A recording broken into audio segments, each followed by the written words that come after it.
Muito boa noite a você que nos acompanha pela TV Canção Nova.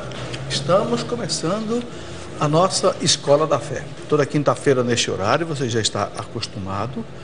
Um pouco de doutrina da igreja, um pouco daquilo que vai no coração da igreja. Esse coração que tem 2000 anos, em que o Espírito Santo depositou ali um acervo espiritual, teológico, moral, muito grande. E quanto mais a gente vai conhecendo essas verdades da nossa fé, mais a gente cresce na nossa fé, ok? Então vamos fazer mais um programa com a graça de Deus, e eu convido você para rezar comigo, pedindo a Deus a graça, pedindo a luz do Espírito Santo, para mim e para você, para que a gente possa compreender um pouco mais nessa noite os mistérios, o amor, a bondade de Deus. Vamos lá, em nome do Pai, do Filho, do Espírito Santo. Amém. Vinde, Espírito Santo, enchei os corações dos vossos fiéis, acendei neles o fogo do vosso amor. Enviai o vosso Espírito, e tudo será criado, e renovareis a face da terra. Oremos, ó Deus, que instruístes os corações dos vossos fiéis com a luz do Espírito Santo. Fazei que apreciemos retamente todas as coisas, segundo o mesmo Espírito, e gozemos sempre da sua consolação, por Cristo nosso Senhor. Amém. Senhor nosso Deus, trino e uno, santo e bendito, nos entregamos aos teus cuidados nesta noite, Senhor, contando com a vossa graça, contando com a vossa misericórdia, contando com o vosso amor por cada um de nós, suplicando o Senhor a iluminação do Espírito Santo, para que nós possamos fazer esse programa conforme a vossa santa vontade e para a vossa maior glória. Ave Maria, cheia de graça, o Senhor é convosco. Bendita sois vós entre as mulheres, e bendito é o fruto do vosso ventre, Jesus. Santa Maria, Mãe de Deus, rogai por nós, pecadores, agora e na hora de nossa morte. Amém. Amém. Glória ao Pai, ao Filho e ao Espírito Santo, como era no princípio, agora e sempre. Amém. Glorioso São José, rogai por nós. Em nome do Pai, do Filho e do Espírito Santo. Amém. Eu quero lembrar que depois de amanhã é dia de São José. São José, ele recebe um culto na igreja chamado protodulia. Proto quer dizer primeiro, dulia quer dizer veneração. Maria recebe um culto chamado de hiperdulia, uma grande veneração. Deus recebe um culto de latria, é diferente. Deus recebe um culto de adoração. Os santos recebem um culto de dulia. Eu gosto de separar isso porque muita gente pensa que nós católicos, porque veneramos os santos, nós os adoramos. Não, nós os veneramos, nós os queremos bem. Nós nos espelhamos nas suas virtudes, nos seus exemplos, e nós pedimos que eles intercedam por nós diante de Deus, porque uma das orações eucarísticas da Santa Missa diz que os santos, na presença de Deus, intercedem por nós sem cessar. Sem cessar. Então, quando nós nos ajoelhamos diante de uma imagem de um santo, não é para adorar, porque adoração é algo do foro íntimo da nossa alma. Não é a posição do corpo que diz que se você está adorando ou não, é a alma. Não é? Então, a Deus nós prestamos um culto de adoração, latria. Aos santos, dulia. Só que a igreja chama de hiperdulia a veneração à Mãe de Deus. Então, é aquele santo ou a santa que recebe a maior veneração. E depois, logo em seguida, vem São José, recebe um curso chamado de protodulia. Proto quer dizer primeiro. Por quê? Porque é o pai do menino. Não é como Maria, mãe natural, não é pai natural. Ele não gerou a carne do Filho de Deus como Maria, mas ele foi chamado por Deus para ser o pai adotivo do menino. E para o judeu, o pai adotivo era pai de verdade. Tanto é que o evangelista diz: mas esse aí não é o filho do carpinteiro? Que nós todos conhecemos aqui em Nazaré? Como é que está fazendo milagres? Não é o filho do carpinteiro? E é muito bonito quando Nossa Senhora encontra Jesus lá no templo, aos 12 anos de idade, ela com São José. O que Nossa Senhora fala para Jesus? Meu filho, por que você fez isso? O seu pai e eu estávamos aflitos.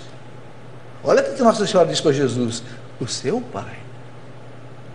Então José é pai de Jesus de verdade. Não pai natural, mas pai do coração. É a mesma coisa para Deus. Tanto assim, quando José quis ir embora, abandonar Maria no silêncio, o anjo apareceu para ele e disse: não, José, não vai embora. Deus quer que você seja o pai do menino. Recebe Maria como tua esposa, porque o que nela foi gerado é obra do Espírito Santo. E a gente sabe que o anjo é mensageiro de Deus. O anjo não faz nada da cabeça dele, o anjo faz o que Deus manda. Deus mandou o anjo dizer para José: eu quero você para pai do menino e para esposa de Maria. Isso é muito bonito. Né? Por isso que a igreja celebra 2 festas de São José: 19, né, de março e depois 1º de maio. São José patrono dos trabalhadores, 1º de março, porque ele é o homem do trabalho. Né? Ele ensinou Jesus a trabalhar. Aí é uma mensagem muito importante para nós. Nós todos temos que trabalhar. O trabalho é um louvor a Deus. Não é? Todo trabalho é um louvor a Deus. Desde a casa que você varre, até a cirurgia que um cardiologista faz no coração de alguém, é um ato de louvor a Deus. Se é feito por amor a Deus. São José é o pai dos trabalhadores. E no dia 19 de março, São José, esposo de Maria, né? Pai de Jesus. Santa Teresa d'Ávila, doutora da igreja, dizia assim, está lá no livro dela, só você ler, o livro da vida de Santa Teresa, que ela escreveu, a autobiografia dela. Ela diz que nas festas de São José, sempre que ela fez um pedido a ele, nunca ela deixou de ser atendida. Já pensou? Eu fiz essa experiência. Minha esposa fumava há 35 anos e não conseguia deixar o cigarro. Há 6 anos atrás, 7 anos atrás, no dia de São José, e ela estava lutando para tentar deixar o cigarro, já estava fazendo mal para ela. Eu disse: meu bem, vamos à procissão de São José, que ia acontecer às 5 horas da tarde aqui na nossa cidade. E nós fomos. Eu digo: depois você vai jogar sua carteira de cigarro fora, você vai entregar para São José. Ela fez isso, nunca mais fumou. Depois de 35 anos fumando. Entenderam? A mão de São José, o milagre de São José, a intercessão de São José. É por isso que eu faço questão de lembrar que depois de amanhã é dia de São José.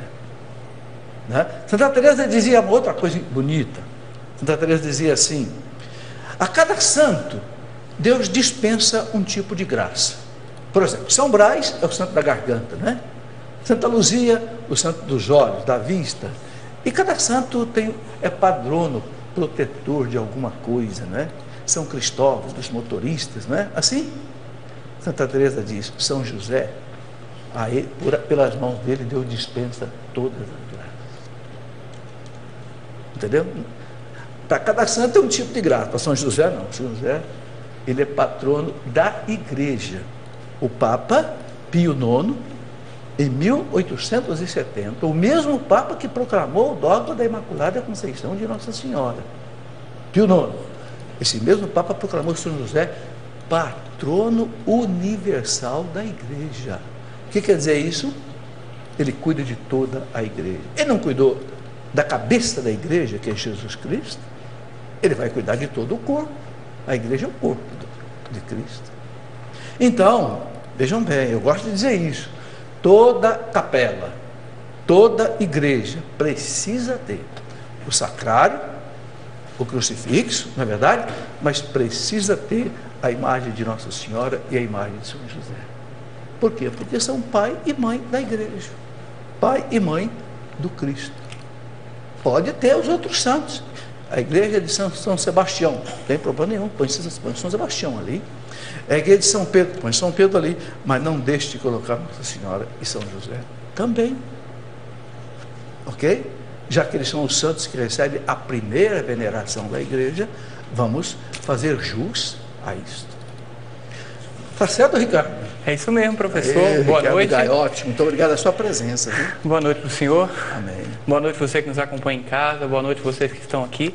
E esse ano, professor, lembrando que 1º de maio, a festa de São José, terá um colorido todo especial, né? A beatificação de João Paulo II.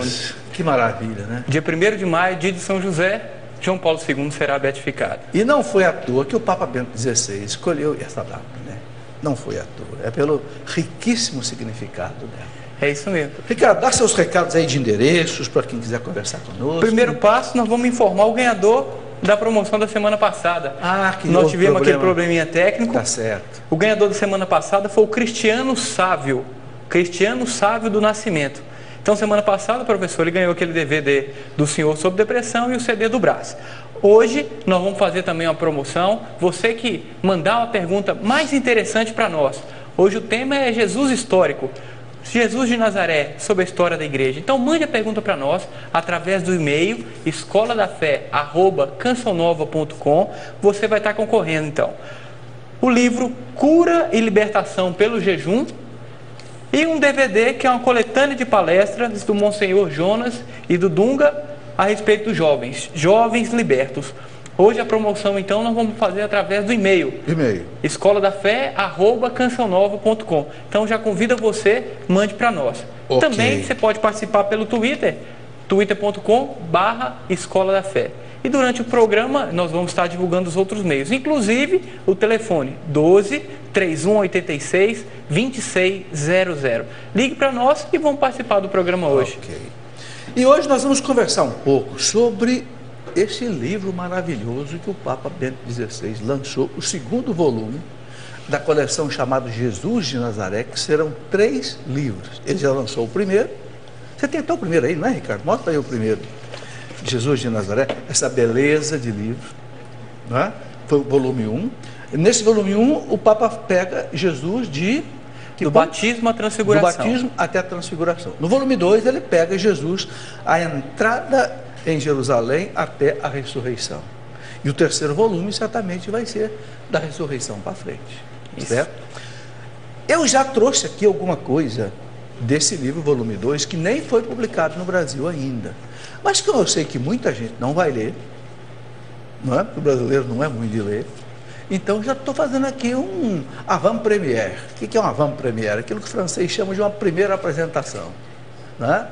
Por quê? Por que eu vou fazer isso? Porque isso aqui é uma escola da fé. E neste livro, Jesus de Nazaré, volume 2, o Papa fala muito de teologia. Inclusive, o Papa manda um recado de que ele não concorda com certas linhas teológicas que andam circulando na igreja. Então eu acho isso muito importante. Por isso que eu quero trazer aqui alguns textos do livro, pouca coisa, poucos parágrafos que eu pensei assim, né, que a mídia já publicou por aí, para a gente fazer uma reflexão nesta noite sobre isso. Eu tenho certeza que vocês vão crescer com essa reflexão. Certo? Bom, antes vamos conversar um pouco sobre algumas notícias, né, que nós fazemos toda semana. O Ricardo vai me ajudar aí, né? Então, vamos começar, tá? A primeira notícia é essa aqui. Papa pede a padres romanos, padres de Roma, tá? da cidade de Roma, a servirem a verdade, mesmo aquela desconfortável. E o Papa, ele é um arauto da verdade, né? O Papa, ele não quer que se esconda a verdade. A briga dele é contra a ditadura do relativismo, que quer dizer o seguinte: não existe a verdade. A verdade cada um faz a sua como quiser. O Papa diz: não, a verdade existe, ela tem nome. O nome da verdade é Jesus Cristo. O nome da verdade é Deus, porque Jesus disse: eu sou a verdade. Como é que não existe a verdade? Se não existe a verdade, não existe o cristianismo. Ok? Então o Papa diz assim: olha, essa notícia saiu no site Gaudium Press, que é um site de notícias católicas, muito bom, da internet. O Papa Bento XVI recebeu diversos representantes do clero romano pelo início da quaresma. Na ocasião, o Papa observou aos párocos romanos que, abre aspas, a igreja está sempre ameaçada. A gente sabe disso, né? Há sempre o perigo da oposição do diabo, que não aceita a presença de Deus em uma comunidade viva. Olha, alguns estão dizendo por aí que o diabo não existe, né? O Papa está dizendo aqui, né, que há sempre o perigo da oposição do diabo, que não aceita a presença de Deus em uma comunidade viva. E que nesta realidade, os sacerdotes devem ser embaixadores de Cristo. Quer dizer, o sacerdote tem que ser o representante de Cristo. Embaixador é aquele que é enviado. Não é? Quem é o embaixador do Brasil? É aquele que o presidente da República envia para representar o Brasil.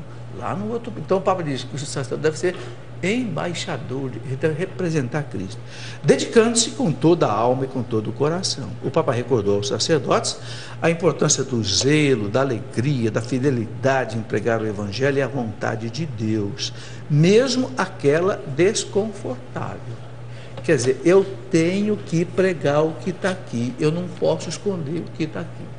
Eu tenho que ter coragem de pregar o que está no catecismo da igreja. Eu não posso ficar tergiversando. O que é tergiversar?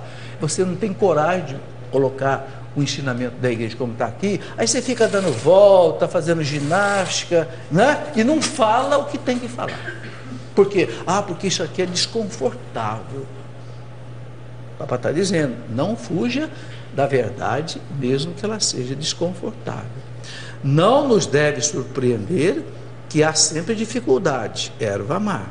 Sempre foi assim e será sempre assim. Mas devemos ser conscientes de que a verdade é mais forte do que a mentira. O amor é mais forte do que o ódio, Deus é mais forte do que todas as forças controversas, e com esta consciência prosseguimos pelo nosso caminho das consolações de Deus e nas perseguições mundiais. Aí o Papa está plagiando Santo Agostinho, né? Santo Agostinho que dizia que o cristão caminha nesse mundo entre as perseguições dos homens e as consolações de Deus. Intervalo já. A dona Hélia já me está dizendo que já está na hora do intervalo, Ricardo. Então vamos lá. Vamos para o nosso primeiro intervalo, a gente já volta daqui a pouquinho. Ok, estamos de volta com a nossa Escola da Fé, um programa da TV Canção Nova, uma televisão católica. Se você por acaso está acessando pela primeira vez esse canal de televisão, é uma televisão católica que fica 24 horas no ar, não tem propaganda, não tem, ok? Pode ter alguma utilidade pública ou coisa desse tipo, né? Mas ela é mantida pelos telespectadores, através do chamado Clube do Ouvinte. Quem quiser contribuir com essa obra, é só ligar para cá, o telefone 12 3186 2600, olha, eu quero contribuir. Então você pode contribuir pelo boleto bancário, pode contribuir com um débito em conta corrente, você dá o número da sua conta, olha, eu quero contribuir com tantos reais por mês no dia tal. Então o banco vai debitar na tua conta e passar para a Canção Nova. Esse é o melhor jeito, sabe? Porque a gente não esquece. Eu já tenho desde que inaugurou o débito automático, uns 5 anos atrás, que eu contribuo pelo débito automático. Assim eu não esqueço, o banco não esquece, a Canção Nova não fica sem receber a minha contribuição. Ok? Porque, gente, não é brincadeira pagar essa conta. É negócio de 15, 16 milhões de reais por mês. Entende? Porque é uma televisão que tem, não é, uma cobertura no Brasil e no mundo, com satélites e tudo. Ok? Então, em primeiro lugar, queremos agradecer a você que já contribui e pedir a você que ainda não contribui, que contribua. E eu quero pedir a quem já contribui, eu quero pedir mais uma coisa. Não é que você aumente sua contribuição, já não. Eu quero pedir que você seja fiel. Porque o grande problema do Clube do Ouvinte aqui, o que é? A pessoa se associa, começa a pagar, daqui a pouco para. Vocês entendem? Então a Canção Nova tem um cadastro de não sei quantas mil pessoas, acho que aí, não sei, 600 mil, 700 mil, mas quantos pagam? 300 mil. Entende? Então fica aquela quantidade de gente que prometeu e não cumpre com a sua promessa. Deus gosta que a gente seja fiel. Aquele que é fiel no pouco lhe será dado muito, Jesus disse. Então, esse pouco que a gente dá para Deus na evangelização, Deus vai retribuir, nesta vida e na outra, pode ter certeza. Ok, muito obrigado. Então, eu quero lembrar outra coisa aqui, que de 9 a 18 de junho, eu estarei à frente de um grupo que vai à Terra Santa. Aqui são muitos grupos que vão à Terra Santa, né? É uma peregrinação, é um trabalho também de evangelização, ok? Tem um padre, tem missa todo dia, cada dia num lugar sagrado. Você assiste missa no Santo Sepulcro, assiste missa lá na Basílica de Nazaré, na Basílica de Belém, onde Jesus nasceu. Cada dia é missa num lugar desses da nossa história sagrada, ok? Então, quem por acaso desejar ir comigo, de 9 a 18, o telefone da Obra de Maria, que agenda a passagem, tudo, é o 12 32 86 20 55. É 31 86, né? 31 86. Aqui saiu um 2, acho que foi engano de digitação. 12 31 86. 3186 20 55, Obra de Maria, para você saber quanto custa, como é que paga, etc. Tá certo? Bom, vamos continuar. Vocês têm aí, Ricardo, já alguma coisa? Nós já temos algumas perguntas sobre Jesus de Nazaré, mas vamos segurar, vamos juntar e no final do programa gente entrar aí. Isso, vamos entrar no tema. Tá. Antes de continuar aqui com as notícias, eu quero rapidamente mostrar alguns livros que eu acho que podem ajudar a nossa quaresma, ok? Um desses livros, As 7 Palavras de Cristo na Cruz, né? Cristo morreu na cruz dizendo 7 palavras. Foi assim como que o testamento de Jesus. Meu Deus, por que me abandonaste? Não é? Aí falou lá com o bom ladrão, ainda hoje estarás comigo no paraíso. A Nossa Senhora, não é? Eis aí tua mãe, eis aí teu filho com João e Nossa Senhora. Tudo está consumado. Pai, nas tuas mãos entrego o meu espírito. Então aquelas 7 palavras de Jesus, aqui tem uma reflexão sobre ela que eu fui buscar no coração da igreja. A igreja preza muito isso. Então é um livrinho que nos ajuda. O glorioso São José, para quem quiser conhecer esse gigante, que Deus escolheu entre todos os homens para ser o pai adotivo do seu filho. Não é brincadeira, gente. São José realmente é glorioso, ok? Os pecados e as virtudes capitais. Quaresma é tempo de arrancar os pecados. Então, quais são os 7 pecados piores que a igreja nos ensina? Soberba, ganância, luxúria, gula, ira, inveja e preguiça. Se a gente arrancar esses 7 pecados, a gente se santifica. E aqui, uma reflexão sobre cada um deles. Quando é que eu estou pecando na gula? Quando é que eu estou pecando na ira? Quando é que eu estou pecando na ganância? E assim por diante. Em Busca da Perfeição. Esse livro eu plagiei Santa Teresa d'Ávila. Santa Teresa d'Ávila tem um livro que ela chama O Caminho da Perfeição. Eu fiquei com inveja e escrevi Em Busca da Perfeição. Eu sou um copiador, gente. Meus livros não tem nada de original. Eu não tenho nada que ensinar para os outros, a não ser aquilo que eu aprendi com a igreja, com os santos da igreja, com os papas da igreja. Então, eu sou apenas um copista, ok? Um amanuense, como se dizia antigamente, né? Em Busca da Perfeição é um livro de meditação. Como buscar a perfeição? Porque Deus diz, sede perfeitos, como o Pai Celeste é perfeito. Então, a gente tem que buscar essa perfeição. Esse livro acompanha esse daqui, Entrai pela porta estreita. Jesus diz, não procura a porta larga, procura a porta estreita, a porta da humildade, né? E você vai encontrar a vida. Então, esse livro é para isso, em busca da entrar pela porta estreita. E eu queria também recomendar este livro, A Minha Igreja. Nós falamos aqui tanto da igreja, esse livro é um livro sobre a igreja. Esse minha é Jesus que disse, é um adjetivo possessivo. A igreja é minha, Jesus disse. Então, a gente precisa conhecer essa igreja. Então, é um livro que nós escrevemos com esse objetivo. Ok. Outra notícia desta semana. A Arquidiocese de Madrid emite nota de repúdio a protesto de estudantes em capela de universidade. Que coisa horrorosa, gente, essa notícia. A Arquidiocese de Madrid, na Espanha, emitiu uma nota de repúdio à invasão feita no dia 10 de março por estudantes na capela do campus da Universidade Complutense, localizado em Madrid. Na ocasião, um grupo de 50 jovens, em sua maioria mulheres, rodearam o altar da igreja e leram um manifesto com afirmações contrárias à igreja. Ao terminar a leitura do texto, algumas das estudantes ficaram nuas da cintura para cima e entoaram cânticos com rimas e slogans agressivos ao Papa e à instituição. Diante do ocorrido, a arquidiocese local prestou queixa à reitoria da universidade. No texto, em resposta às manifestações dos estudantes, a Arquidiocese de Madrid descreve os atos como absolutamente reprováveis, afirmando que são objeto de delito e que denigrem, em primeiro lugar, a quem os comete.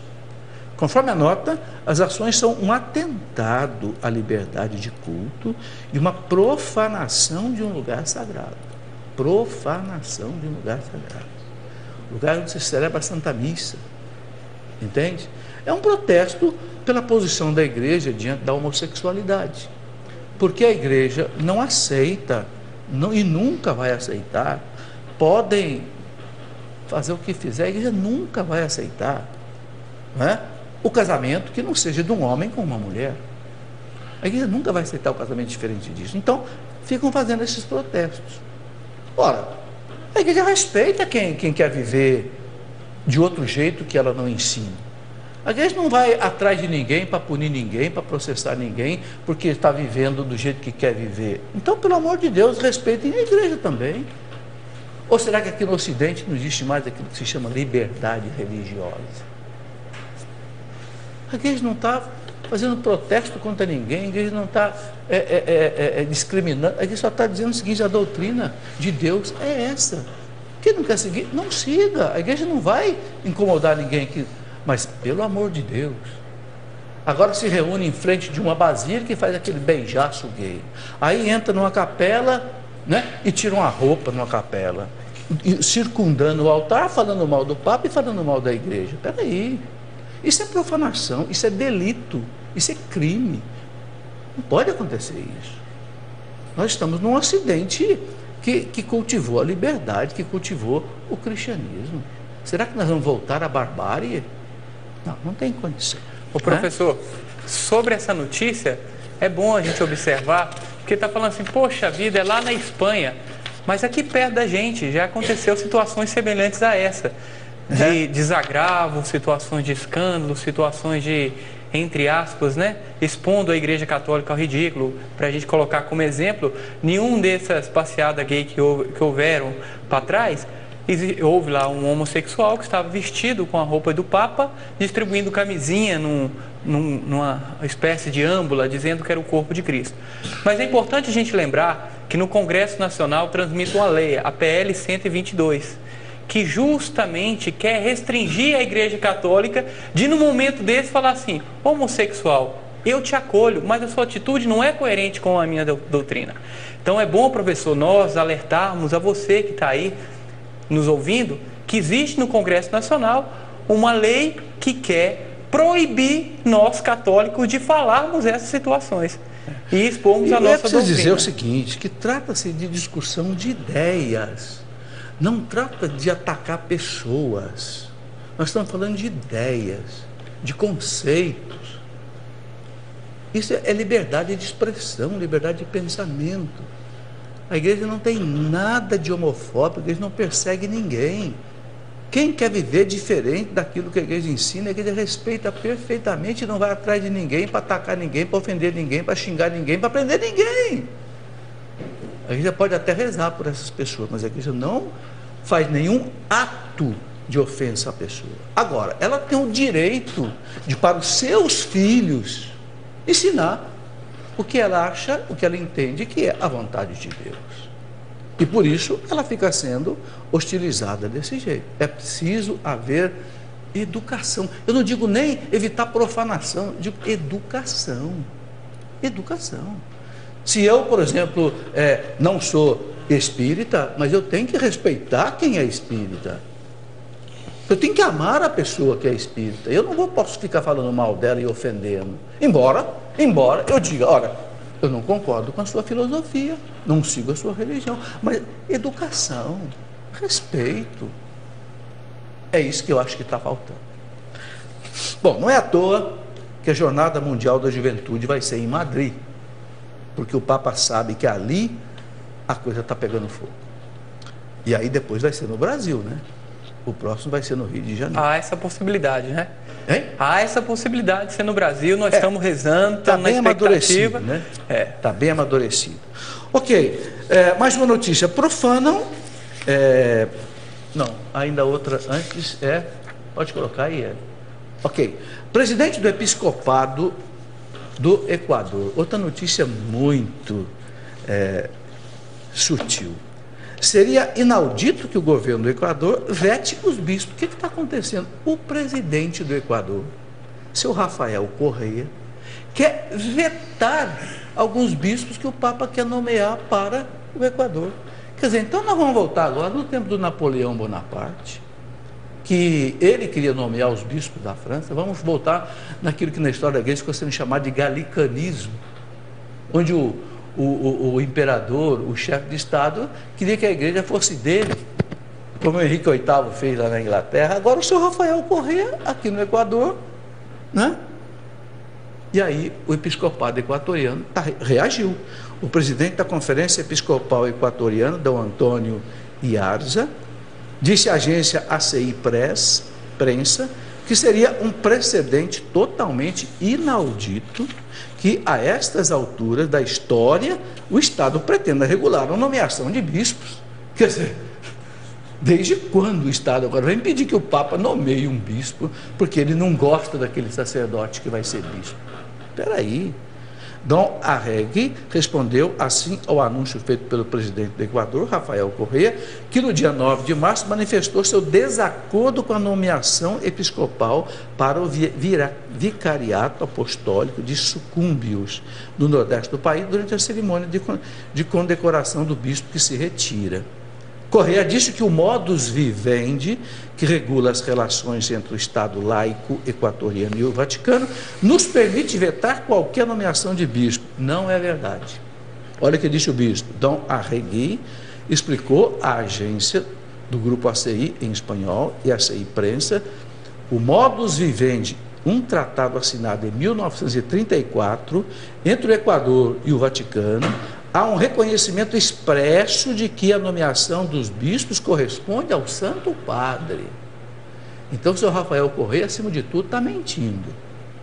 Porque o presidente aqui da Conferência dos Bispos disse que há um acordo, né, do Vaticano com o Equador, de 1934, que diz que cabe ao Papa a nomeação de bispos. Só faltava essa. Agora o presidente da República dizer que o Papa não pode nomear fulano de tal para ser bispo. Brincadeira, né? Ok. Profanam histórico templo na Espanha com montagem de rito satânico. Mais uma vez a Espanha.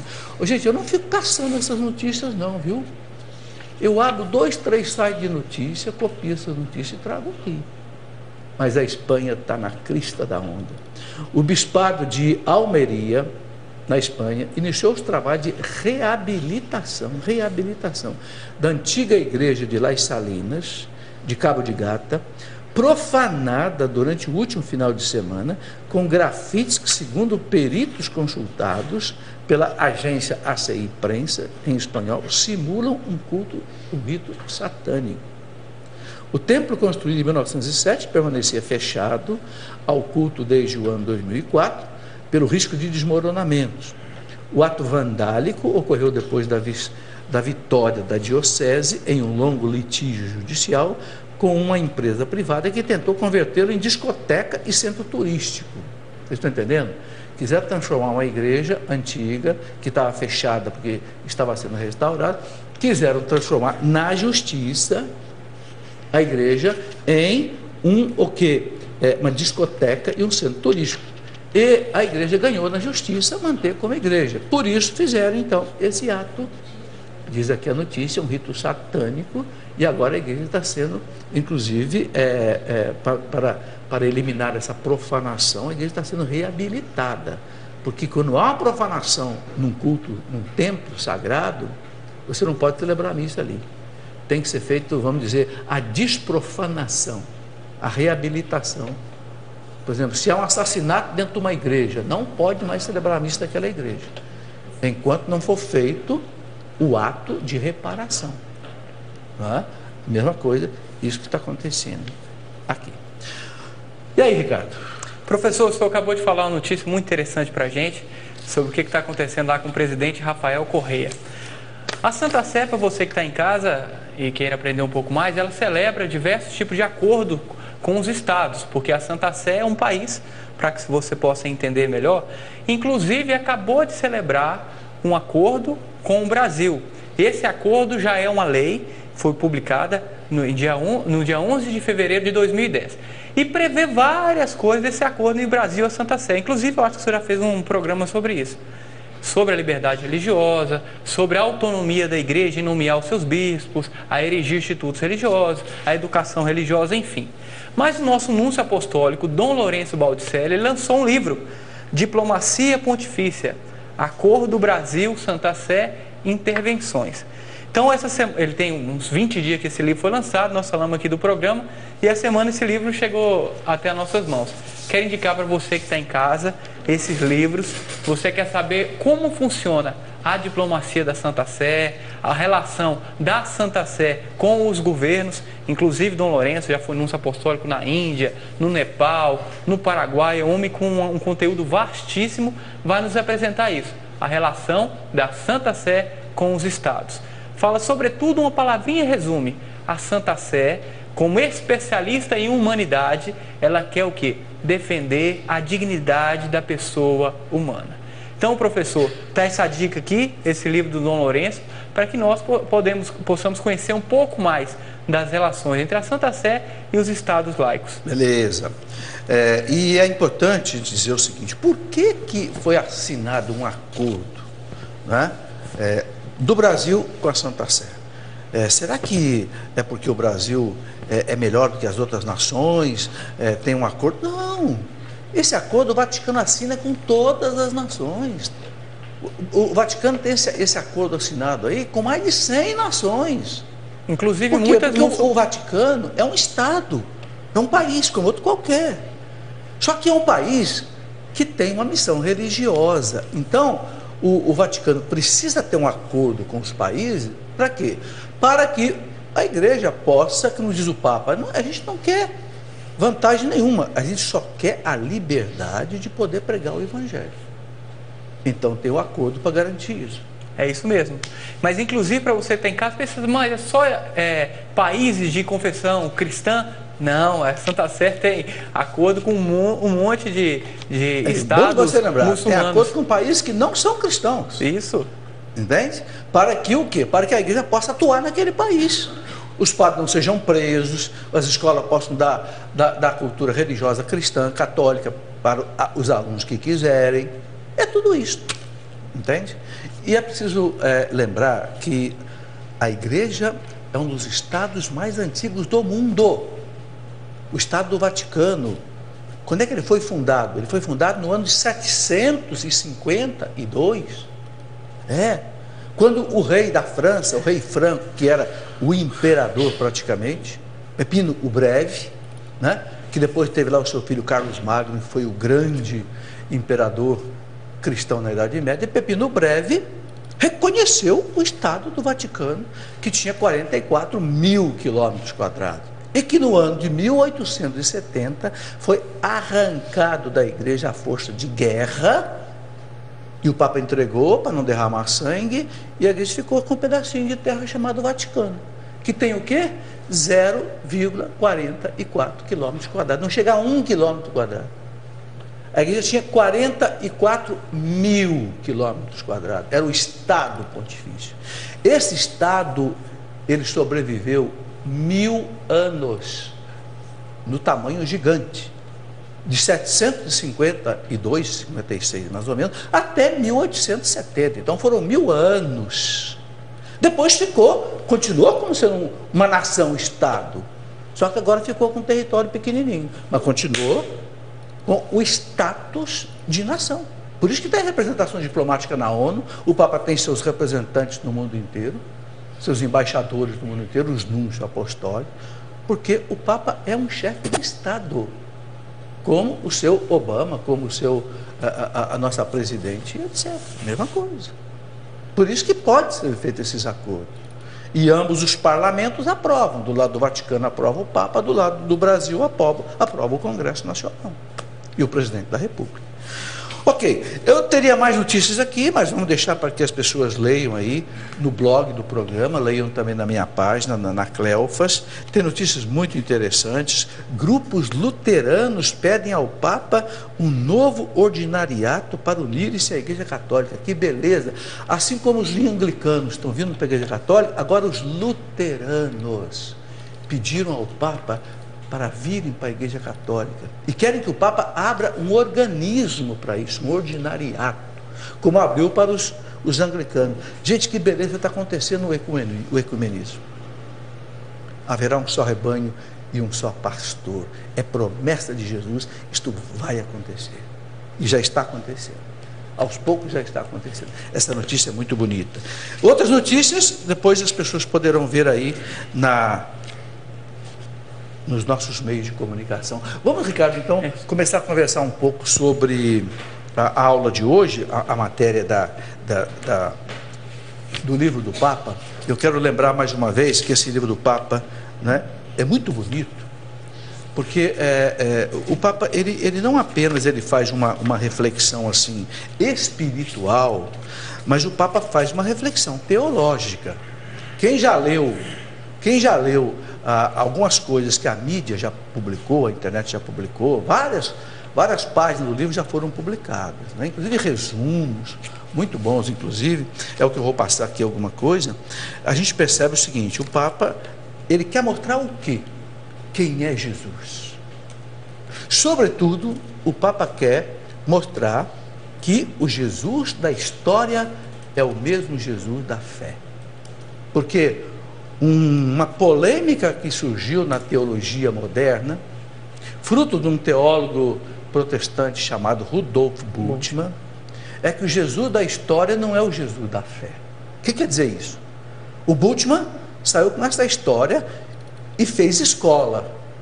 Ele fez a cabeça de muito teólogo católico, que o Jesus que a gente tem aqui no Evangelho, esse Jesus das parábolas, esse Jesus dos milagres, não é o Jesus histórico. Não é o Jesus de verdade. Esse Jesus aqui é um Jesus que inventaram.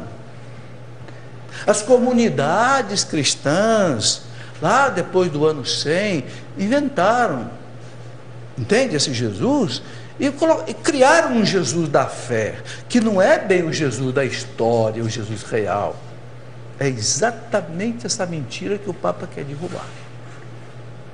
E ele quer derrubar de que forma? Usando todo o conhecimento teológico dele. Ele diz, esses livros, o conteúdo desses livros não faz parte do fidei depositum, ou seja, do depósito da fé. Não são dogmas. O Papa não está falando como chefe supremo da igreja, ele está falando como teólogo. Ele está escrevendo como teólogo. Agora, só que tem uma coisa, gente, é o melhor teólogo que existe hoje. E por que eu estou falando isso? Não é porque ele foi eleito Papa só, não. Porque, basta eu dar um dado para vocês, por que ele foi escolhido pelo Papa João Paulo II? Durante 25 anos, para ser o prefeito da congregação mais importante do Vaticano, a Sagrada Congregação da Doutrina da Fé. Ou seja, o homem que cuida da teologia na igreja. Por quê? Por que João Paulo II escolheu durante 25 anos? Porque o Papa João Paulo II disse, é o melhor que tem. E quando o Papa morreu, os cardeais confirmaram isso, escolheram o homem Papa. Porque todos os cardeais sabem que o Papa, antes de tudo, tem que ser um grande teólogo. Porque o Papa é o primeiro responsável pela pureza da fé, pela defesa da fé. Então, eu não tenho dúvida de que é o melhor teólogo que nós temos na igreja, o Papa, independente dele ser Papa. Eu já lia os livros do cardeal Ratzinger, há muito tempo, antes dele ser Papa. Porque eu me deliciava com os escritos dele. Me delicio até hoje. Não é? E agora, então, esse livro, ele coloca todas essas coisas. Vamos começar a desdobrar um pouquinho aí disso que a gente tem. Bom, então, o livro, esse segundo volume, é da chegada a Jerusalém de Jesus até a ressurreição. ok? O padre Frederico Lombardi, que é diretor da sala de imprensa da Santa Sé, é o porta-voz do Papa. Ele disse assim sobre esse livro: o livro é histórico porque inaugura uma nova era. Que nova era é essa que esse livro inaugura? Da interpretação da Bíblia com base não apenas na rigorosa análise crítico-histórica, mas também na dimensão aberta para a fé. O estudioso Joseph Ratzinger, ele não fala o Papa, ele fala o estudioso Joseph Ratzinger, que é o Papa, né? Que também é o pastor da Igreja Universal, guia-nos em uma leitura competente, profunda e ao mesmo tempo coerente com a fé cristã e sua tradição. É uma síntese nova e vivida entre as exigências da cultura histórico-crítica e as da fé. Quer dizer, o Papa junta a história com a fé e vai mostrar para nós que o Cristo da história é o mesmo Cristo da fé, o Cristo que você tem aqui no Evangelho. Porque, gente, se o Cristo que está aqui no Evangelho é fantasia, acabou o cristianismo. Concorda comigo? Se o Cristo que está aqui não é o Cristo da história, então não tem valor isso aqui em termos de revelação de Jesus Cristo. É exatamente o que o Papa quer mostrar com toda a competência dele. Por que que o Jesus da história é o mesmo Jesus da fé? Ele está defendendo a fé antes de tudo. Está defendendo a integridade do cristianismo antes de tudo. Ele não fala essas palavras que eu estou falando aqui no livro, mas quem lê o livro percebe claramente. Eu nem li o segundo volume, mas só pelo que já foi publicado aí na mídia, a gente já percebe isso. Você já leu, Ricardo, alguma coisa? Já li bem aquilo que foi publicado na mídia. Ele deve chegar no Brasil, professor, lá para maio, mais ou menos. Para maio a gente já deve ter ele em mãos. Ok. O cardeal MacOlet, prefeito da congregação para os bispos, né? Pode passar para mim o próximo slide. Esse cardeal hoje é o prefeito da congregação dos bispos, né, do Vaticano. Ele colocou um resumo do livro e disse o seguinte, que o Papa avisa 5 pontos nesse livro. Os 5 pontos são os seguintes: primeiro, há um fundamento histórico na pessoa de Jesus Cristo. Segundo, Jesus era um revolucionário de Nazaré? Não. Terceiro, a questão da expiação dos pecados. 4, o sacerdócio de Cristo. E quinto, a ressurreição de Cristo. Acho que o Papa quis abordar principalmente esses 5, e são esses 5 pontos que eu quero agora, daqui a pouco, depois do próximo intervalo que a gente já vai fazer, eu quero então comentar um pouco sobre isso. Vamos parar um minutinho para o intervalo, mas a gente já volta já. Muito bem, estamos caminhando com a nossa Escola da Fé, hoje conversando um pouco sobre o livro do Papa Bento XVI, volume 2, Jesus de Nazaré, né? E queremos continuar essa nossa conversa. Você já tem aí, Ricardo, alguma coisa que queira participar? Temos, professor. Como o senhor falou já no primeiro bloco da introdução ao livro, eu quero fazer 2 perguntas. A primeira é do Hernani Júnior. Ele gostaria de saber se existe algum documento da igreja que relata essa vida escondida de Jesus. A infância, a juventude. Primeira pergunta. E a segunda, já que o senhor citou e o Papa tanto fala, do método histórico-crítico. O que é esse método, afinal? Bom, primeiro sobre a vida oculta de Jesus. Dos 12 aos 30 anos, a igreja não fala nada. Nada. Ele diz que esse tempo da vida de Jesus não foi narrado pelos evangelistas porque não interessa para a nossa salvação. Se interessasse... Então, a igreja diz o quê? Que ele viveu ali em Nazaré, com José, com Maria, trabalhando com seu pai na carpintaria. Pronto. Se preparando para a sua missão, que ia começar lá nos 30 anos. Quem diz que Jesus... Não, Jesus foi lá para a Índia, Jesus foi lá para não sei aonde. Prove. Ninguém prova. Todo mundo diz que... Mas ninguém prova. Fantasia. Ok? O método histórico-crítico, eu não entendo muito bem desse método, porque eu não sou exegeta e nem sou teólogo biblista, mas eu sei que é um método, você talvez de repente possa me ajudar. Eu sei que você lê muito, então é um método que tanto ele usa a crítica, como usa os dados históricos. E procura então chegar na verdade. Ok? Você quer ajudar em alguma coisa? Não, é isso mesmo, é um método de investigação teológica, né? Agora, se a pessoa quiser aprofundar mais, assim, um estudo mais científico sobre o método, a Dei Verbo e a interpretação bíblica na igreja, o Papa define direitinho o que é o método histórico crítico. Inclusive, como ele deve ser utilizado na investigação teológica. Exatamente. Eu não quero arriscar dizer muita coisa sobre isso, porque é algo dos especialistas. Mas é um método de abordagem hoje teológica muito utilizado para se chegar. Existe, por exemplo, o método racionalista, né? Os racionalistas quiseram destruir os evangelhos, querendo provar para o mundo que os evangelhos eram uma farsa. Usaram todo aquele método racionalista de indução, dedução, comparação, não sei o quê, chegaram a quebrar a cara. Eles disseram para o mundo que os evangelhos são a obra de arte da literatura mais autêntica que existe. Então, são coisas meio de especialistas. Mas vamos lá. Eu quero então desdobrar aqui esses 5 pontos que o cardeal, que é o prefeito da Congregação dos Bispos, colocou sobre o livro do Papa. Então, o primeiro ponto, né, o fundamento histórico. O Papa diz assim, coloca aí para nós: os fatos do Evangelho realmente aconteceram. Os fatos do Evangelho realmente aconteceram.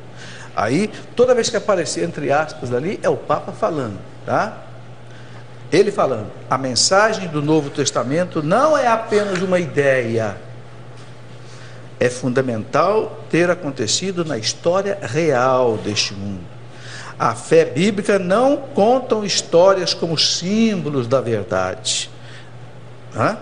Meta-histórica, além da história, mas se baseia na história que aconteceu sobre a superfície dessa terra. Bom, aí eu coloquei em seguida o que fala a Dei Verbo. O que é a Dei Verbo? É um documento do Concílio Vaticano II, que explica a revelação de Deus. E no número 19, olha o que diz a Dei Verbo do Concílio Vaticano II. A Santa Mãe Igreja, firme e constantemente, creu e crê que os 4 mencionados evangelhos, cuja historicidade afirma sem hesitação, quer dizer, a igreja não tem dúvida que os 4 evangelhos são históricos, não é fantasia da fé, não, é históricos, transmitem fielmente aquilo que Jesus, Filho de Deus, ao viver entre os homens, realmente fez e ensinou para a salvação deles, até o dia em que foi elevado. Os apóstolos, após a ascensão do Senhor, transmitiram aos ouvintes aquilo que ele dissera e fizera, com aquela mais plena compreensão de que gozavam, instruídos que foram pelos gloriosos acontecimentos concernentes a Cristo e esclarecidos pela luz do Espírito da verdade, Espírito Santo. Então o Concílio Vaticano II deixou claro: os 4 evangelhos são históricos. O Cristo da história é o mesmo Cristo da fé. Concílio Vaticano II, com mais de 2.000 bispos presentes e o Papa presente. Colocaram isso, assinaram as atas, né, desse documento. Bom, item 2 que o cardeal coloca: Jesus não é um político revolucionário. É outra coisa que o Papa pergunta: Jesus é um revolucionário de Nazaré que queria derrubar o Império Romano? O Papa disse não. Aliás, quando o Papa João Paulo II, assim que foi eleito, esteve aqui em Puebla, na Conferência Episcopal Latino-Americana, em 1979, em Puebla, uma cidade do México, o Papa João Paulo II, quando abriu o CELAM, o Papa disse assim: esta mentalidade de Jesus de Nazaré como um revolucionário de Nazaré não se compactua com a fé da igreja. Isso, ó, já em 1979 João Paulo II disse isso. Mas de vez em quando alguém levanta isso: não, que Jesus é um revolucionário, é um político, o Papa disse não. Então ele diz o seguinte, né? Acalmou-se a onda da teologia da revolução, né? Porque houve essa onda da teologia da revolução, né? Especialmente lá a teologia da libertação, lá em alguns países da América Latina. Uma vez o Papa João Paulo II foi celebrar uma missa lá em El Salvador, foi vaiado pelos sandinistas, que queriam Jesus revolucionário. Vaiaram o Papa João Paulo II no meio da missa. Foi. Acalmou-se a onda da teologia da revolução, que, tendo por base um Jesus interpretado como zelota. O que era um zelota? Eram aqueles sicários lá de Jerusalém que queriam derrubar o Império Romano, ou seja, queriam libertar Israel, a Palestina, do jugo romano. Eram os zelotas. Alguns até defendem que o Judas talvez fosse zelota, não sei. Então, o Papa diz, tendo por base um Jesus interpretado como zelota, havia procurado legitimar a violência como meio para instaurar um mundo melhor, o reino. Então, como se Jesus fosse usar a violência para instaurar o reino, né? Os resultados terríveis de uma violência de motivação religiosa são demasiado drásticos aos olhos de todos nós. A violência não instaura o reino de Deus, o reino do humanismo. É, pelo contrário, um instrumento preferido do anticristo. Olha o que o Papa diz. Querer usar da violência, da revolução, para instaurar o reino de Deus, quem faz isso é o anticristo, não é Deus não. Na medida em que possa ser movida do ponto de vista religioso idealista. Não serve ao humanismo, mas à desumanidade. Jesus não vem como destruidor, não vem com a espada do revolucionário, vem com o dom da cura, ok? Vem como aquela ovelha, né? Quem sabe que lá do profeta Isaías que é levado a um matadouro silencioso, né? É isso e você mesmo. estava lembrando, Ricardo, aquela passagem que tem no primeiro livro do Papa, onde ele compara o Barrabás com Jesus. Isso. Conta essa história, é muito bonito. Porque fala que Barrabás, né? O nome Bar-Abás significa filho do pai. E Barrabás... Porque Bar em hebraico quer dizer pai. pai. Tem o Timeu e o Bartimeu, que é o pai do Timeu. Isso mesmo. Então, Barrabás era do partido dos Zelotas. Barrabás, sim, era um revolucionário. E o Papa faz uma comparação que o povo de Israel esperava nesse Jesus Barrabás que também libertasse Israel. Então ele era, de uma certa forma, um Messias, mas não era o esperado. Ele era o Messias que procurou, através da revolução, libertar o povo de Israel. Aí o Papa fala o seguinte, que aquela cena junto ao Pôncio Pilatos, a escolha de Barrabás junto a Jesus, é essa comparação. A que tipo de Messias você quer servir? Que tipo de Messias você procura? E é muito interessante, professor, porque o senhor falava justamente sobre o reino. Nesse livro, número 1 do Papa também, ele falando sobre as tentações do deserto, ele fala o seguinte, que a tentação do homem moderno é estabelecer o reino de Deus aqui. Aqui.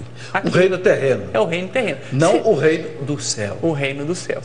E para quem tem a dimensão como um fim, o reino aqui, talvez caia no grande erro da contradição do Jesus revolucionário. Sim. E o Papa vem nos ensinar que Jesus veio implantar sim o reino, mas o reino não deste mundo. Eu quero ainda completar isso que você contou no primeiro livro.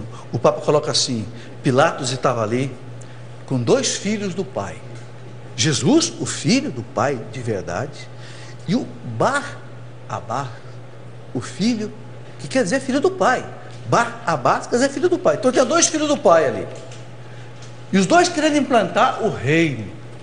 Só que um querendo implantar um reino terreno, pela violência, pela força, pela destruição. E Jesus implantando por meio da redenção dos pecados. E aí, o Papa diz assim, quem é que o povo escolheu? Escolheu o Messias violento. E mandou crucificar o verdadeiro filho do Pai. O Papa diz, cuidado para não acontecer isso hoje de novo. Cuidado para não acontecer isso hoje de novo. Por isso que ele está dizendo aqui que a violência é a ação do anticristo, não é de Deus. Bom, e aí ele completa, Jesus separa fé e política, o Papa diz. O Papa está dizendo, olha aqui, Jesus, em sua pregação e com todas as suas obras, havia inaugurado um reino não político do Messias e começado a separar uma realidade da outra, até então inseparáveis. Mas essa separação entre política e fé, de povo de Deus e política, pertence à essência da sua mensagem. Era possível, em última análise, somente através da cruz, só através da perda verdadeiramente absoluta de todo o poder exterior. Através do esvaziamento radical da cruz, a novidade tornou-se realidade. Mas dessa forma, na total ausência de poder, ele é poderoso. E só assim a verdade se torna sempre novamente uma potência. O que o Papa quer dizer? Jesus não veio implantar o reino de Deus no mundo pelo meio do poder político. Ele veio implantar o reino de Deus nesse mundo pelo seu aniquilamento, pela sua morte na cruz, para arrancar o quê? O pecado do mundo. É o que João Batista disse: eis o Cordeiro de Deus que tira o pecado do mundo. Então, ele disse a Pilatos: Pilatos, meu reino não é deste mundo. Se fosse desse mundo, Pilatos, os meus súditos pegariam em arma para me defender. Se eu fosse aqui um presidente de um partido político que vem aqui para se tornar um ditador e colocar aqui ordem na casa e colocar o reino de Deus aqui desse jeito, se fosse assim, esse povo todo que me aplaude aí, que anda comigo no deserto, esse povo pegaria em armas para me defender. Mas eles não vão fazer, nem eu deixo fazer, porque meu reino não é desse jeito. O Papa não está dizendo aqui, gente, que a política não seja importante, não é isso. Pelo contrário, o Papa sempre falou que a política é algo importantíssimo, porque a política é a arte do bem comum. A igreja é interessadíssima na política, mas a igreja sabe que não é a política que vai implantar o reino de Deus nesse mundo. Não é. É a evangelização. É a igreja. São os sacramentos. E não é nada oposto à política no sentido da política criar o bem-estar da sociedade. A política é algo de Deus, é para criar o bem-estar do povo. Mas não basta a política para que o reino de Deus se implante. O Papa João Paulo I, que morreu com 33 dias de pontificado, João Paulo I teve tempo de dizer o seguinte: o reino do homem não se confunde com o reino de Deus. Regno hominis não se confunde com o regno Dei. Papa João Paulo I chegou a dizer isso antes de morrer. É isso mesmo, professor, só dando uma dica. Entra à vontade. Porque o Papa fala no livro, no primeiro, que Jesus, ele próprio é o reino. E sobre a política, ele fala o seguinte, que a palavra de Deus já nos fala: dai a César o que é de César e dai a Deus o que é de Deus. Esse é o princípio básico na relação entre a fé e a política. Ok, e ainda ele diz que o Papa sublinha que o objetivo do messianismo de Jesus é instaurar o novo culto, a adoração em espírito e verdade, que envolve toda a experiência pessoal e comunitária, como uma entrega de amor pela glorificação de Deus na carne. Ok? Bom, e aí, um item 3 que o cardeal Oulet, que é o prefeito da Congregação dos Bispos, colocou, do livro, a expiação dos pecados. Aí o Papa coloca uma coisa interessante. Ele diz assim, que há algumas reflexões teológicas hoje na igreja que estão dizendo assim: mas não é pela expiação do pecado que Deus salva o mundo, porque essa expiação do pecado dá a entender um Deus assim rancoroso, que exige que o seu filho morra na cruz para tirar o nosso pecado. Então o Papa diz: espera aí, está havendo hoje uma contestação disso. E o Papa explica: não é um Deus maldoso que prega o seu filho na cruz para se satisfazer diante do pecado da humanidade. Não. É uma questão de justiça divina. Deus é pai, mas não é paternalista. Se o homem cometeu um pecado, o homem tem que pagar por isso. E se ele não pode pagar por isso, alguém tem que pagar por isso. Porque é questão de justiça. Então o Papa diz: a graça não dispensa a justiça. E o pai não obrigou o filho a ir para a cruz. O filho se ofereceu. Porque o filho também entendia a necessidade de satisfazer a majestade do pai, manchada pelo pecado da humanidade. Vamos ver o que o Papa diz. Ele diz assim: Deus não pode simplesmente ignorar toda a desobediência dos homens, todo o pecado, todo o mal da história. Não pode tratá-lo como algo irrelevante, insignificante. Quer dizer, Deus não pode ficar passando a mão por cima. Não, está tudo bem. Não é assim não. Você faz isso com seu filho? A gente não faz isso com o nosso filho. O nosso filho errou, o que você faz? Castigo. Não é verdade?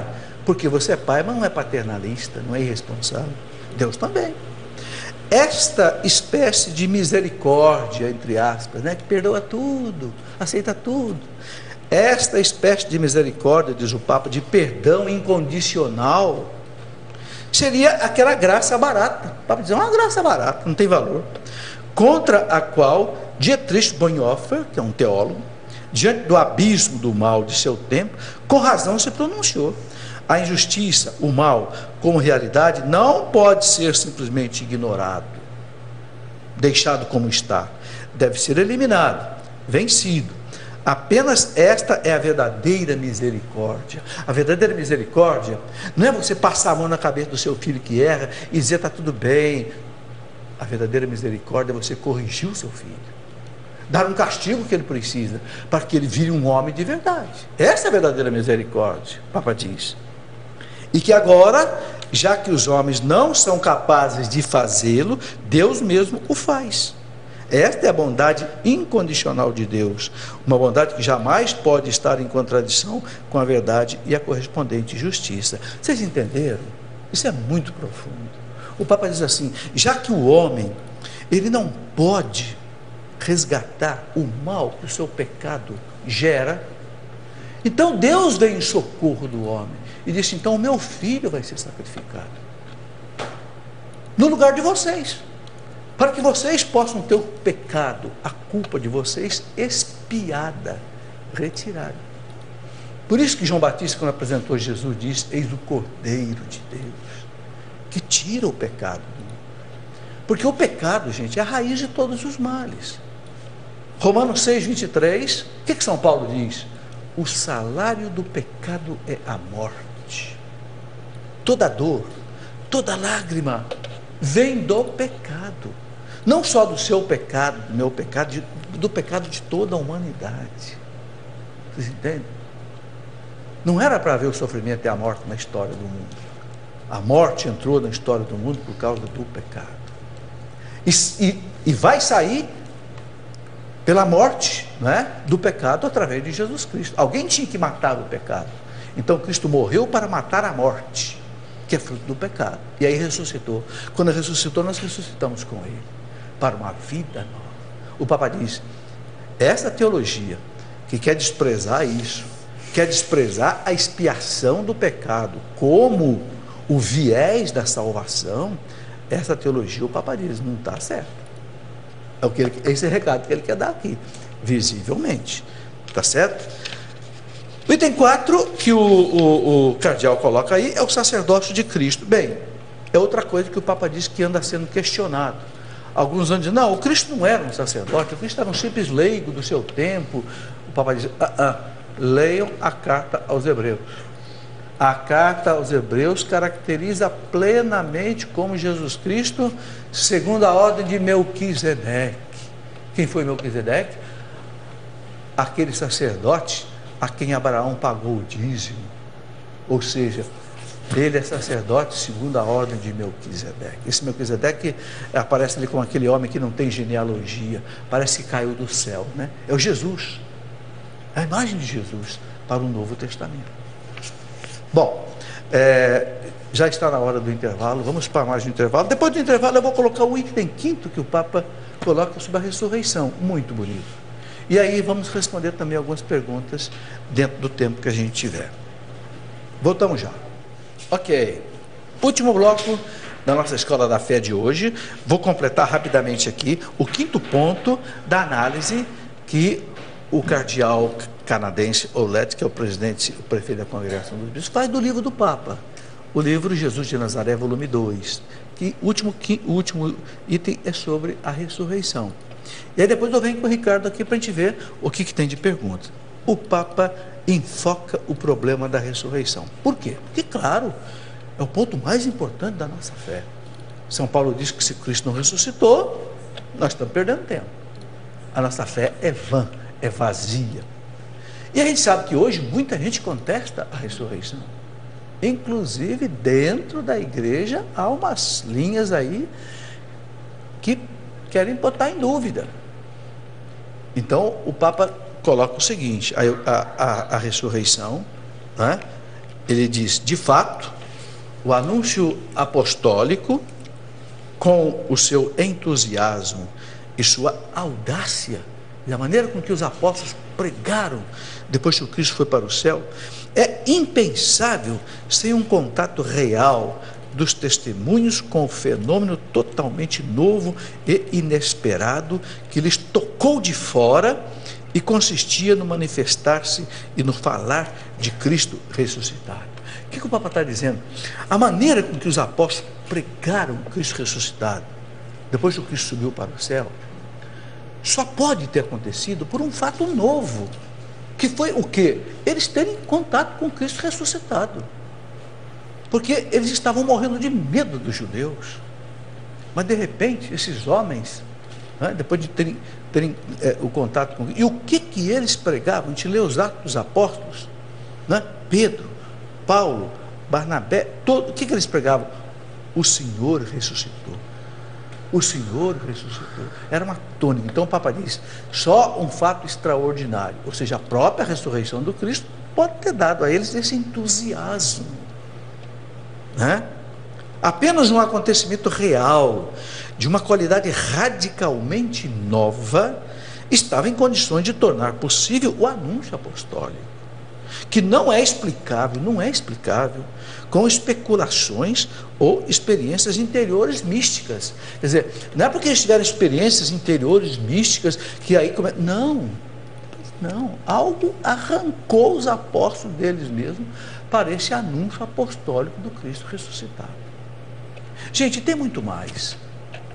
Quando a gente lê a história da igreja, a gente vê aqueles cristãos, por exemplo, em Roma, que enfrentavam os leões cantando salmos a Cristo.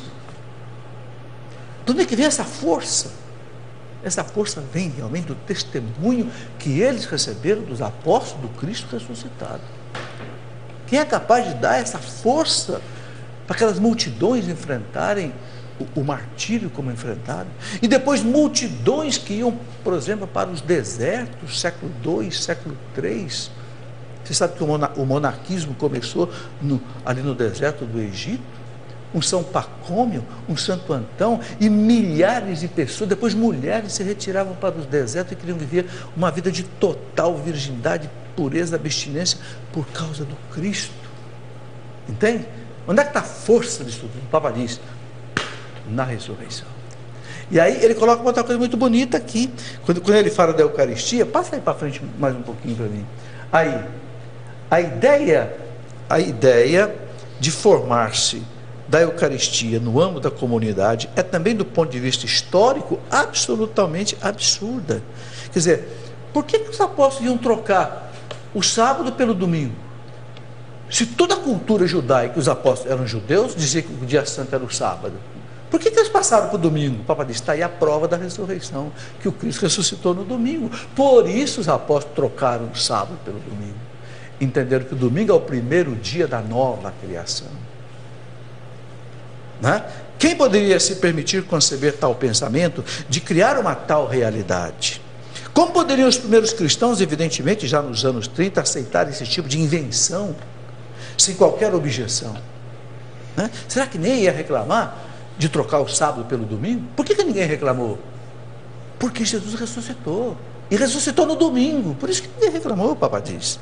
Ela só pode nascer da peculiaridade da consciência pessoal de Jesus. Aí ele diz, só um acontecimento, com uma força surpreendente, poderia evocar a renúncia do sábado e sua substituição pelo primeiro dia da semana, escreve o Papa. Quer dizer, só um fato muito forte poderia fazer com que eles trocassem o dia santo de sábado para o domingo. Porque todo o Antigo Testamento bate no sábado. Se trocaram para o domingo, o Papa diz, é porque houve algo extraordinário. Esse algo extraordinário foi a ressurreição do Cristo no domingo. E a gente vê isso nos Atos dos Apóstolos. Os apóstolos começaram a celebrar a missa do domingo. Está lá registrado. Vamos aí, Ricardo, conversar um pouco com os nossos telespectadores. Professor, o senhor acabou de falar da ressurreição, então vamos começar com um tema correlacionado, O Lucas, de 24 anos, falou o seguinte, que ele gostaria de saber a posição da Igreja Católica em relação ao Santo Sudário. Bem, a posição da igreja é uma posição ainda de expectativa. A igreja acredita que o Santo Sudário seja realmente o sudário de Cristo. Por que a igreja acredita? Porque a igreja tem guardado o sudário lá em 7 chaves. Agora o sudário foi exposto no ano passado, lá em Turim, depois de 10 anos. Inclusive eu tive a felicidade, a alegria de poder conduzir um grupo que fez a peregrinação. Eu vi o sudário na minha frente. E por que a igreja guarda com todo esse carinho? E já tentaram, forças inimigas da igreja, destruir o sudário. O sudário já passou por 3 incêndios, pelo que a polícia andou dizendo, criminosos, tentaram destruir essa prova da ressurreição de Cristo. Então a igreja acredita. Só que a igreja, ela é muito prudente, ela é muito cautelosa. Então ela deixa que os pesquisadores continuem pesquisando. E o que a ciência moderna está concluindo cada vez mais? Que este pano é um pano do 1º século. E é um pano da Palestina. Por quê? Porque descobriu-se nele pólens de flores que só tem na Palestina e que só dá na época que o Cristo foi crucificado, por volta do mês de março ou abril. Porque hoje vocês sabem que com a decodificação genética é possível você descobrir essas coisas. Descobriram no olho do Cristo uma moedinha de Pôncio Pilatos. Por quê? Porque o judeu, quando sepultava alguém, ele colocava 2 moedas no olho da pessoa para fechar os olhos da pessoa. No sudário ficou marcado essa moeda. Ninguém sabe como é que isso ficou marcado. O cientista não consegue explicar, não é fotografia, é espécie assim, sei lá, de uma reação termonuclear que marcou aquilo no tecido, né?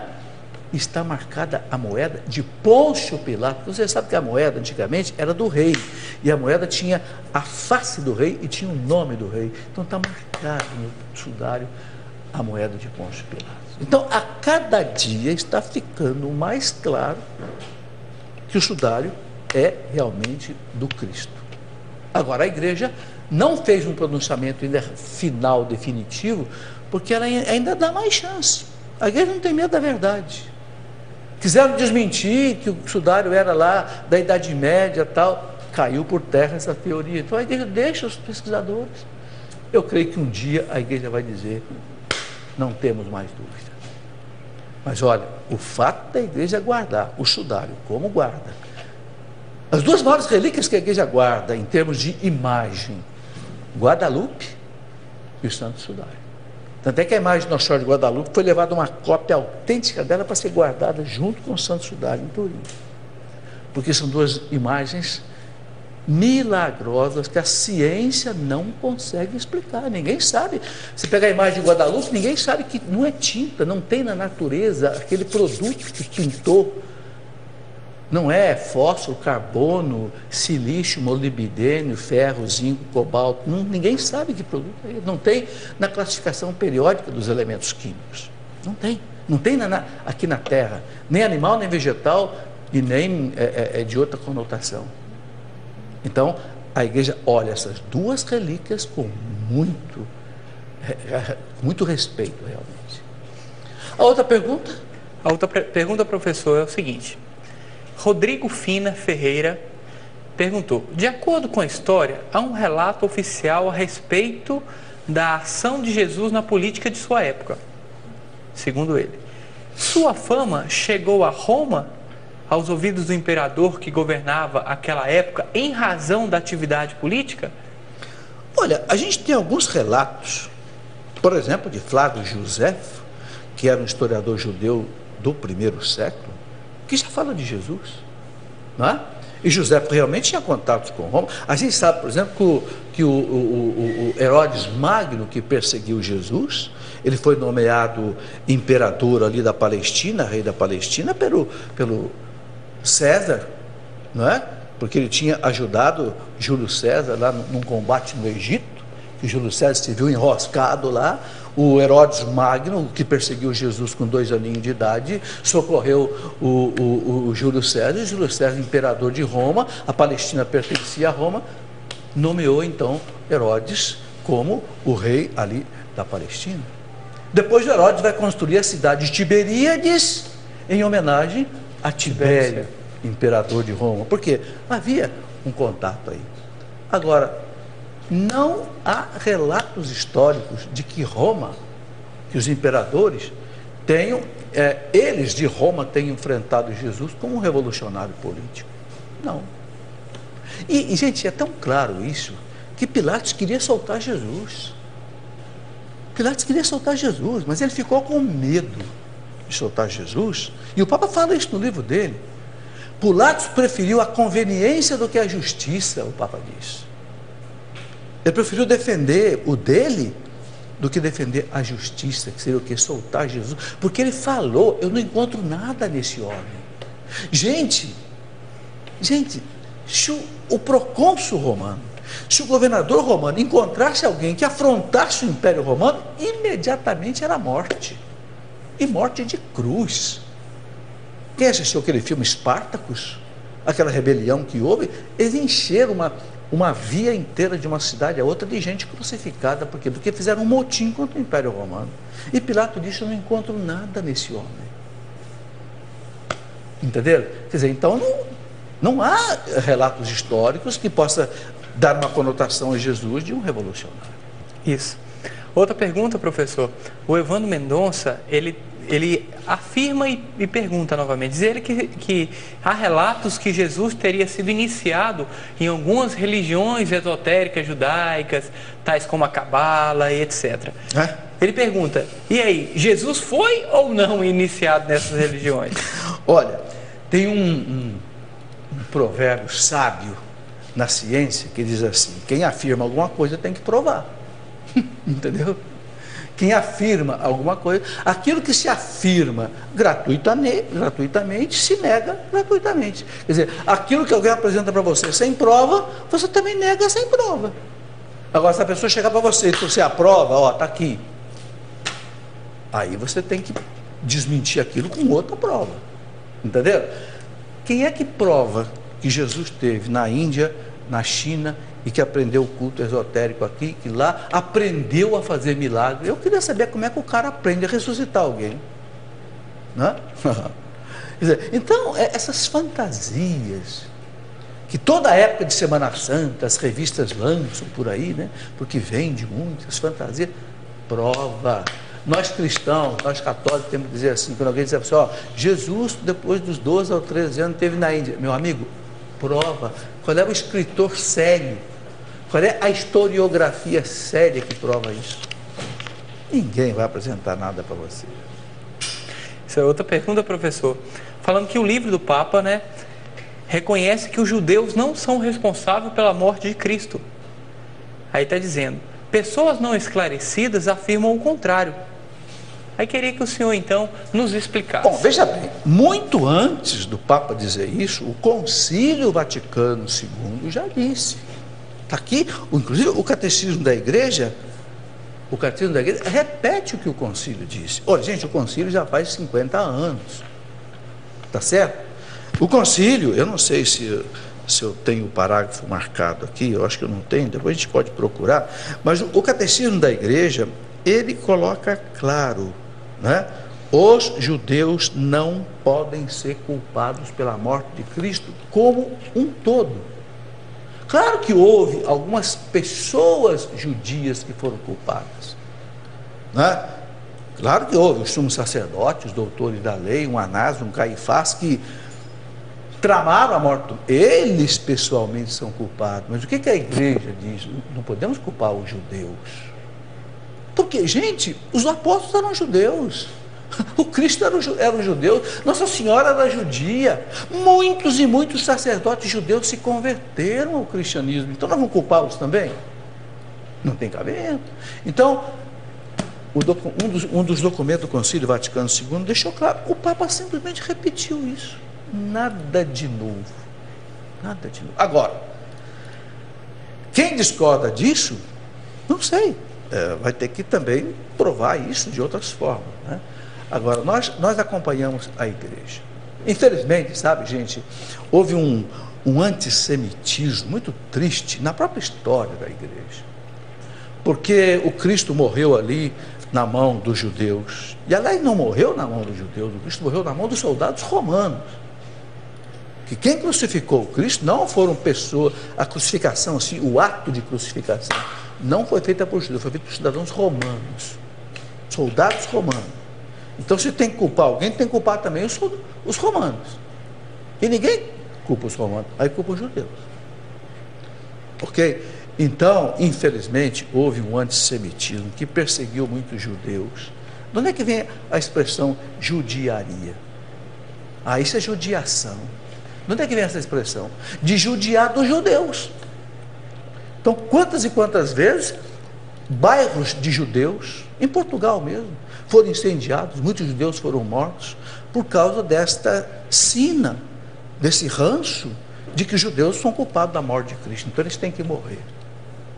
Infelizmente, isso aconteceu muito na história, na Europa inteira. O que a igreja quer é dizer o seguinte: a igreja nunca aprovou isso e nunca vai aprovar esse antissemitismo, esse antijudaísmo. Entende? É o que o Papa quer reforçar agora. Professor, outra pergunta que chegou aqui pelo Twitter, o Helder querendo saber: Jesus veio à Terra para fundar o cristianismo? Não, Jesus veio à Terra para salvar a humanidade. O que é que diz o nosso credo? Foi concebido pelo Espírito Santo, nasceu da Virgem Maria, para salvar os homens, diz o credo niceno-constantinopolitano, para a nossa salvação. Agora, uma coisa que a gente tem que entender, gente, o que é a nossa salvação? Nós temos que entender isso para poder entender Jesus Cristo, e que o Papa coloca muito forte nesse livro. Se Jesus Cristo não viesse a nós, nós estaríamos todos no inferno. Por quê? Porque o pecado nosso, gente, da humanidade, ele fere a majestade infinita de Deus. E ninguém consegue reparar isso. Eu gosto de dar esse exemplo, né? Se eu der um tapa aqui na cara do Ricardo, é muito feio, mas é um pecado de tamanho humano, porque o Ricardo é humano como eu. Se eu der um tapa na cara do presidente da República, o mesmo tapa, é muito mais grave, porque eu estou ofendendo não só a pessoa, mas a presidência da República, que representa a nação, a instituição. Se eu der um tapa na cara do Papa, eu sou excomungado. Se eu der um tapa na cara de Deus, meu amigo, já era, você vai para o inferno. Porque não tem como você reparar mais. Um tapa na cara dele eu reparo, um tapa na cara da presidente da República, talvez eu tenha que passar 2 anos na cadeia, mas resolve. Mas se você der um tapa na cara de Deus, você feriu uma majestade infinita. Vocês entenderam? Não há como resgatar isso. Só uma vida de valor infinito pode resgatar isso. É por isso que o Cristo ofereceu a vida dele de valor infinito por nós. Porque não tinha outro jeito. É onde o Papa bate na questão que eu falei a vocês no item 3 da expiação dos pecados.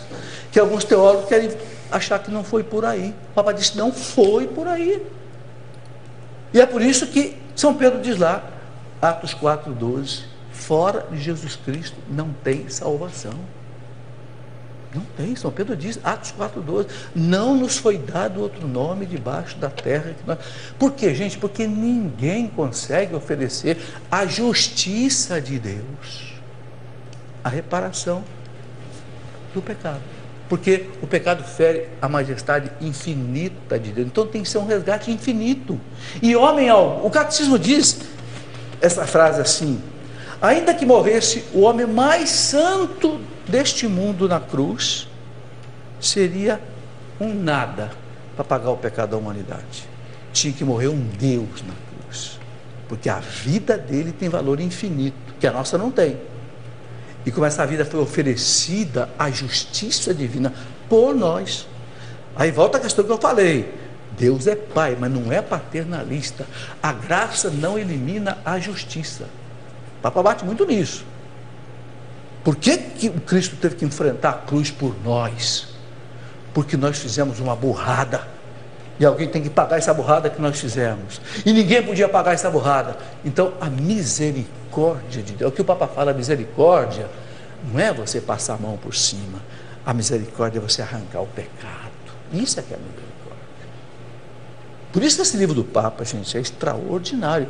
Porque ele, com essa sabedoria dele, eu estou falando para vocês porque eu li isso dele, por isso que eu sei falar aqui, o Papa, com essa sabedoria, ele está dizendo para alguns teólogos: cuidado com o caminho que vocês estão pegando, que é um caminho errado, é um caminho herético, não é o caminho do magistério da igreja. E inclusive uma pergunta que nós temos aqui, Luciana Aparecida, queria saber: por que alguns membros da igreja colocam os milagres de Jesus meramente como um ato social? Está aí, é um desvirtuamento do Evangelho. Isso está dentro daquilo que o Papa falou, não é? O Cristo da história separado do Cristo da fé. Então, os milagres que estão aqui não aconteceram, não foram históricos. Os milagres que estão aqui é a comunidade lá de São Lucas, depois do ano 100, a comunidade de João, depois do ano... que, entendeu? Exagerou e escreveu isso daqui. É o seu Rodolfo Bultmann. Mas isso cai por terra pela própria ciência. Porque a ciência provou que os evangelhos são do ano 50. Pelo menos Mateus e Marcos. Lucas e João é mais tarde. Por que a ciência provou? Ora, vocês sabem que existe a arqueologia, né? Quando descobriram as grutas de Qumran em Israel, em 1947, que aqueles pergaminhos todos, aquelas 11 grutas de Qumran foram descobertas, os judeus levantaram tudo isso. Precisaram usar até código genético para poder juntar aqueles pedacinhos de pergaminhos, porque o pergaminho, você sabe, é pele de carneiro, né? Então, quando pegaram milhares e milhões, não sei, de pedacinhos, porque você imagina um documento de 2000 anos guardado, foi guardado no ano 70 da era cristã e encontrado no ano de 1947. Então, muita coisa se esfarelou. Os pesquisadores fizeram análise de DNA para saber se esse pedacinho daqui é o mesmo DNA do mesmo cabrito daqui, porque era pele de carneiro, para poder juntar os dois e poder fazer a decodificação. Foi um trabalho de 10 anos gigantesco que foi feito. O que descobriram? Descobriram vários versículos dos evangelhos. Um arqueólogo espanhol chamado O'Callaghan decodificou vários versículos dos evangelhos nesses documentos, que são de que ano? Do ano 70, porque no ano 70 o general Tito Romano destruiu a Terra Santa. Os monges essênios que guardaram isso nas grutas fugiram e deixaram tudo isso guardado em vaso, porque eles pensavam que eles fossem voltar e fossem recuperar tudo, porque eles passavam a vida no deserto fazendo o quê? Só copiando a Bíblia. Eram chamados essênios. Só que eles não voltaram. Quando um beduíno encontrou isso em 1947, por acaso, inclusive o pobre do beduíno pegou aquilo, levou lá para um mercado árabe e vendeu por $50. Ele não sabia que ele tinha uma loteria na mão. Um professor da Universidade Judaica viu aquilo, o cara vendendo aquilo no mercado árabe. O que é isso? Eu encontrei isso numa gruta. E o cara percebeu que aquilo era um tesouro. Quer vender? Quero vender. $50. Depois o professor vendeu por $250 mil para a Universidade Judaica. Por quê? Eram textos da Bíblia do ano 70. E aí foi encontrado o texto inteirinho de Isaías, que bate certinho com Isaías que nós temos hoje, que era uma cópia do ano 1000. Agora temos uma cópia do ano 70. Bate certinho com Isaías que está aqui. Estes documentos da gruta de Qumran mostram que os evangelhos são do ano 50, então não são lá do ano 100, do ano 120, uma reflexão a posteriori das comunidades.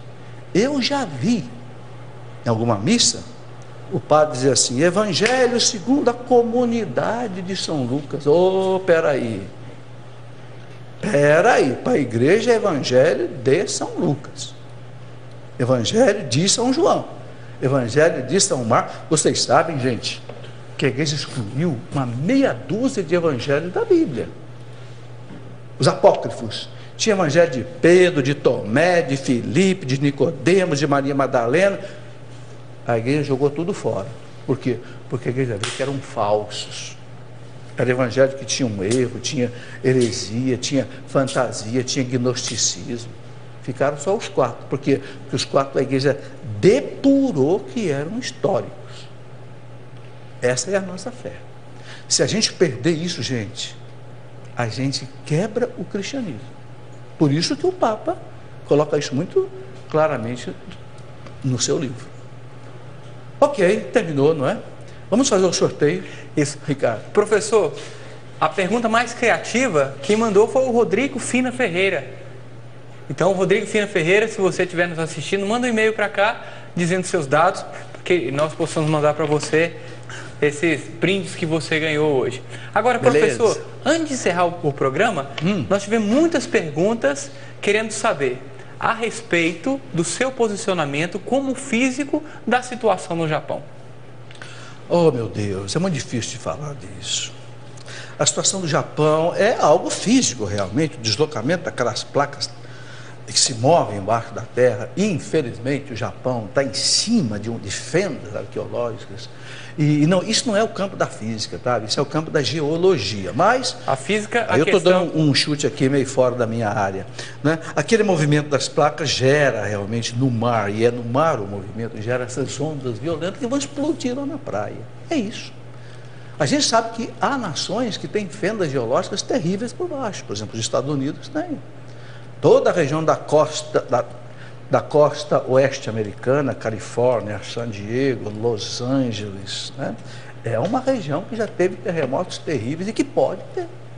Todo mundo sabe por quê? Porque tem uma fenda geológica ali embaixo e a terra de vez em quando se movimenta. Graças a Deus, aqui no Brasil não tem. Graças a Deus. É rezar por eles, né? Rezar pelas almas desses que morreram, né? E tudo mais. Isso aí. Ricardo, muito obrigado pela sua presença hoje aqui. Muito obrigado também, professor. Semana que vem, se Deus quiser, estamos de volta. Se Deus quiser, continuando um pouco mais aí das coisas da nossa igreja. Vamos pedir aos sacerdotes, diáconos que nos abençoem, mesmo lá das suas casas, e vocês coloquem, vocês que estão aqui, vocês que estão nas suas casas também, coloquem as intenções nessa noite, já que nos lembraram aí do Japão, não é? Vamos lembrar desses milhares de irmãos japoneses, né? Que tiveram o seu encontro com Deus na eternidade. Que Deus tenha misericórdia das suas almas, perdoe os seus pecados, não é? Pelo sangue do Cristo derramado por todos, e que conduza todos eles à vida eterna. E que Deus nos abençoe e conceda a graça que cada um de nós também precisa, que as nossas famílias precisam, trazendo para nós todos saúde para o corpo e para a alma. A nossa proteção está no nome do Senhor. Fez o céu e a terra.